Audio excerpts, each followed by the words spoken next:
नमस्कार, मैं हूं एआई एंकर सना। मैं आपको बताऊंगी आर्टिफिशियल इंटेलिजेंस और तकनीक की दुनिया की बड़ी खबरों के बारे में। अहमदाबाद में एआई को नए तरीके से इस्तेमाल में लाया जा रहा है। शहर में पुलिस और म्युनिसिपल कॉरपोरेशन की कॉम्प्रिहेंसिव मॉनिटरिंग के लिए एआई को इस्तेमाल में लाया जा रहा है। शहर के विशाल पालड़ी क्षेत्र में एआई एनेबल्ड कमांड और कंट्रोल सेंटर है। इसमें बड़ी स्क्रीन है जिस पर 460 स्क्वायर किलोमीटर के इलाके की निगरानी की जाती है। इस एआई सर्विलांस सिस्टम में live drone footage, traffic signal और बसों से मिली फीड को शामिल किया जाता है और इस तरह से पूरे शहर का सर्वे करने में मदद मिलती रहती है। हाल ही में मेटा ने कई नए एआई फीचर्स लॉन्च किए हैं, जिनमें से एक खास फीचर की मदद से आप कुछ क्लिक्स में ही अपनी इंस्टाग्राम स्टोरी का बैकग्राउंड बदल सकते हैं। इस फीचर का नाम बैकड्रॉप है। इसकी मदद से आप अपनी फोटो के बैकग्राउंड को अपनी पसंद के हिसाब से बदल सकते हैं। इसके लिए आपको किसी फोटो एडिटिंग ऐप की जरूरत नहीं पड़ेगी। आपको सिर्फ कुछ शब्द बताने हैं और एआई आपके लिए खूबसूरत बैकग्राउंड तैयार कर देगा।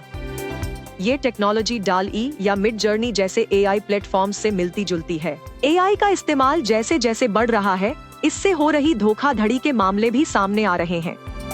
वॉइस क्लोनिंग स्कैम का इस्तेमाल करने वाले स्कैमर्स अक्सर किसी भी व्यक्ति को ठगने के लिए उन्हीं के किसी परिजन की आवाज का इस्तेमाल करते हैं। आपको ऐसा लगेगा जैसे आपका दोस्त या रिश्तेदार ही आपसे बात कर रहा है और मुसीबत में फंसा हुआ है। सामने वाला इंसान आपसे कॉल कर कहेगा कि उसे पैसों की जरूरत है। आपको भी ऐसा लगने लगेगा कि वास्तव में आपका दोस्त या रिश्तेदार परेशानी में है। कई बार ऐसा भी होता है कि ये स्कैमर्स आपके दोस्तों और रिश्तेदारों के चेहरे की कॉपी बनाकर भी आपके साथ स्कैम कर सकते हैं।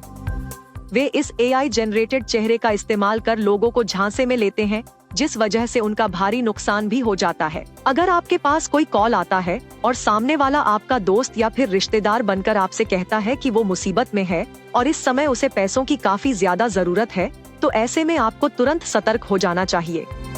आपको इस बात की पुष्टि जरूर कर लेनी चाहिए कि वो कॉल वास्तव में आपके रिश्तेदार की तरफ से किया गया है या नहीं। अगर आपको कोई वीडियो कॉल आता है और आपको उस पर संदेह हो रहा है, तो सबसे पहले वीडियो कॉल में दिखाई दे रहे व्यक्ति की आंखों के मूवमेंट को ध्यान से देख लें। आंखों के मूवमेंट को ध्यान से देखकर भी आप सच और झूठ का पता लगा सकते हैं। जब भी इस तरह का कोई कॉल आपको आए, सामने वाले व्यक्ति की आवाज को ध्यान से सुनें। इस बात पर ध्यान दें कि कहीं उसके आवाज में किसी भी तरह का कोई बदलाव तो नहीं। यात्रियों की सहूलियतों को ध्यान में रखते हुए रेलवे आरएसी बर्थ आवंटित करने के लिए एआई तकनीक का इस्तेमाल करने जा रहा है। इसके बाद टीटी मनमानी नहीं कर सकेंगे, यानी किसी से रकम लेकर टीटी आपकी बर्थ किसी और को नहीं दे पाएगा। दरअसल मौजूदा समय में चार्ट बनने के बाद टिकट कैंसिल कराने या कंफर्म टिकट के बाद भी ट्रेन में सफर न करने वाले यात्री की सूचना टीटी को रहती है। इन बर्थ को टीटी वेटिंग या आरएसी पैसेंजर को देता है या नहीं, ये रेलवे को पता नहीं चल पाता है। मसलन किसी कोच में कंफर्म टिकट लेने वाले 5 यात्री नहीं पहुंचे। ऐसे में टीटी आरएसी नंबर वालों को बर्थ दे सकता है। रेलवे मंत्रालय अब ऐसे मामले में यात्रियों को राहत देने के लिए आर्टिफिशियल इंटेलिजेंस के इस्तेमाल की तैयारी कर रहा है, ताकि खाली बर्थ या सीट क्रमवार वेटिंग और आरएसी यात्री को ही मिल सके। ऐसे यात्रियों के पास चलती ट्रेन में मैसेज पहुंचाया जा सकता है, जिससे वो सीधा टीटी से मिलकर बर्थ ले सके। मंत्रालय के अनुसार एआई के इस्तेमाल को लेकर बैठक हो चुकी है। आने वाले दिनों में इसकी प्रक्रिया शुरू हो जाएगी।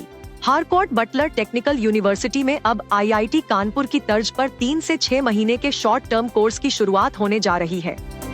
नए साल में विश्वविद्यालय ने नए कोर्स शुरू करने का फैसला किया है। अब यहाँ पर एआई और साइबर सिक्योरिटी का कोर्स भी संचालित किया जाएगा। इसके अलावा स्टार्टअप इकोसिस्टम का ट्रेनिंग प्रोग्राम भी शुरू किया जाएगा।